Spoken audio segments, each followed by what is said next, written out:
दो दिहाइयों के बाद शाहरुख खान और सलमान खान एक दूसरे के साथ फिल्म में जलवागर होंगे।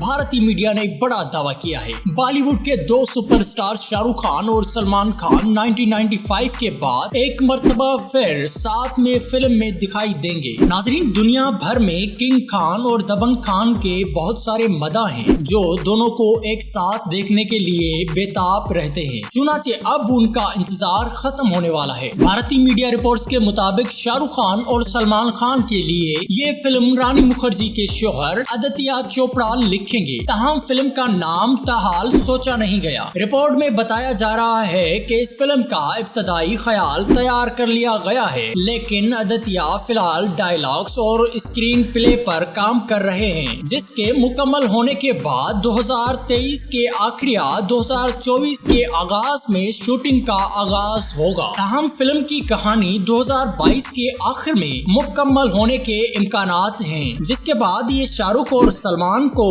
दिखाई जाएगी। ख्याल रहे कि शाहरुख खान और सलमान खान ने आज से 27 साल कबल सुपरहिट फिल्म करण अर्जुन में मरकजी किरदार अदा किया था। इसके अलावा उनकी जोड़ी कई फिल्मों में नजर आई, लेकिन एक दूसरे के हमरा मुख्तसर किरदारों में दिखाई दिए। इन फिल्मों में कुछ कुछ होता है, हर दिल जो प्यार करेगा, ओम शांति ओम, जीरो और ट्यूबलाइट शामिल है। ये वीडियो मेहनत से बनाई जाती है, तो हमारा यूट्यूब चैनल जरूर सब्सक्राइब करें ताकि हमारी हौसला अफजाई हो सके। मिलेंगे किसी और इन्फॉर्मेटिव वीडियो में। Press the bell icon.